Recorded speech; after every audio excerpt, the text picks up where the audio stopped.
Coucou, c'est Logan. Perdons pas de temps, parlons de ce qui s'est passé entre Dallas et New York. Restez connectés.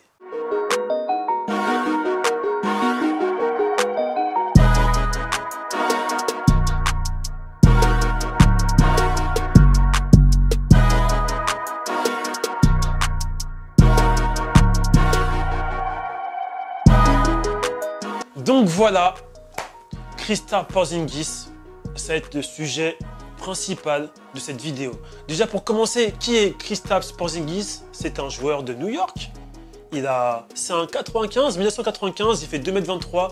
Il est pivot et c'est à peu près le même délire qu'Anthony Davis. Alors pourquoi je dis ça? Parce que voilà, niveau shoot, le mec est très chaud. Il attaque bien le panier, il défend bien pour sa taille. Bon, même si je trouve un peu plus lent qu'Anthony Davis, bon c'est sûr parce qu'il est plus grand. Mais le mec, pour moi, c'est quand même le futur de la NBA.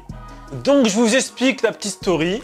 Kristaps Porzingis avait discuté avec ses dirigeants et leur avait exprimé sa déception quant à l'incapacité actuelle des Knicks à bâtir un projet permettant d'envisager de gagner. Bref, pour faire court, le mec, il voulait partir de New York parce qu'il ne voyait pas faire sa vie là-bas, tu vois, comme si... Après, j'ai donné un exemple de con, mais voilà, il voulait partir de New York pour jouer dans une équipe qui est susceptible de remporter un jour, pourquoi pas, un titre de NBA. Moi, je comprends.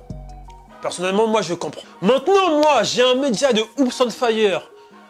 Et je me suis dit quoi? Avec CJ, je voulais faire un petit visuel pour prévenir les gens qu'ils ne se sentaient pas à l'aise à New York, tu vois. Et au moment où je fais le visuel, je vois quoi? Il est parti à Dallas. What the fuck? Donc, je vous explique le trade. Dennis Smith Jr., DeAndre Jordan, Wesley Matthews et un premier tour de draft sont partis à New York. Kristaps Porzingis, Tim Hardaway Jr., Courtney Lee et Trey Buck sont à Dallas.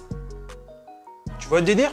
Donc, si je comprends bien, les Knicks ont fait partir leurs deux plus gros salaires garantis sur la saison prochaine, Hardaway et Lee. DeAndre Jordan et Wes Matthews ont des contrats expirants et Dennis Smith Jr., ça reste encore un rookie. Donc, j'avoue, ça fait de la place à New York pour recruter, pourquoi pas, une superstar. Vu qu'ils ont fait partir leurs deux plus gros salaires, ils sont pas bêtes, mais quand même, ils sont perdants pour moi. Bon, avant de parler de ce que je pense de ce trade, Porzingis a fait une lettre d'adieu pour New York. New York aurait toujours une place dans mon cœur, patati patata.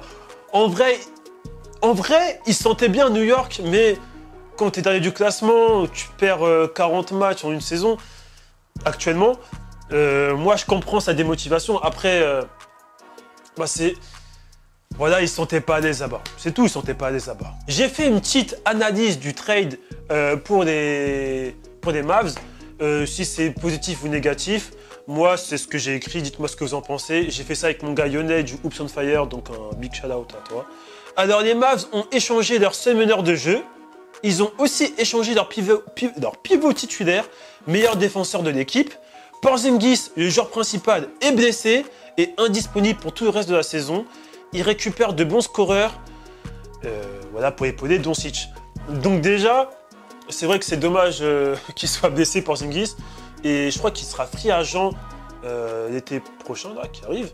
Mais quand même, l'alliance Doncic-Porzingis, s'il reste à Dallas, donc pour moi, il va rester à Dallas, vu que j'ai vu des petites vidéos qui montraient hier.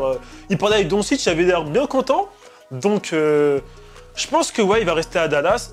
Et ça peut être une équipe qui peut rivaliser. Peut-être pas rivaliser avec les Warriors, mais qui seront là. Ils seront dans la course. Petite analyse maintenant pour New York. Alors, la pièce centrale du trade, Dennis Smith Jr. est talentueux, mais c'est leur quatrième meneur de jeu. Donc, ils ont 4 meneurs de jeu. Les Knicks récupèrent 2 joueurs expirants qui leur feront économiser 70 millions à l'intersaison de 2019. C'est 2 contrats max. Comme je vous ai dit, ils ont de l'argent pour avoir une superstar, voire 2. Ils perdent leur star et de bons repayeurs contre un seul joueur à long terme. Donc là, si je compare les deux équipes, je pense que Dallas sont plus favorables que New York.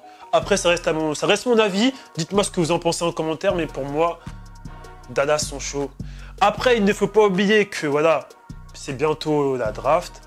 Et je sais que Zion Williamson va jouer à New York. Donc, si ils prennent Zion et si ils prennent encore 2 superstars, je sais qu'ils sont sur les côtes de Kevin Durant et je sais plus qui est le deuxième superstar qu'ils veulent. Je crois que c'est LeBron James ou Kevin Durant. Mais si ils font un coup d'état New York, ça va être chaud. Mais s'ils font ce coup d'état, il faudrait supprimer des joueurs. Je pense à Franck et plein d'autres joueurs. Donc vraiment, c'est à double tranchant. Dites-moi ce que vous en pensez de ce trade. Et est-ce que vous pensez que Dallas vont faire une saison de folie l'année prochaine au retour de Porzingis avec Doncic? En tout cas, là, d'Europe, on est vraiment chaud au niveau basket. Hein. Putain, Doncic, Porzingis, et encore Nowitzki, bon, il est un peu vieux, mais on est là, on est présent. En tout cas, répondez en commentaire et on se retrouve pour une nouvelle vidéo. C'était Logan, au revoir.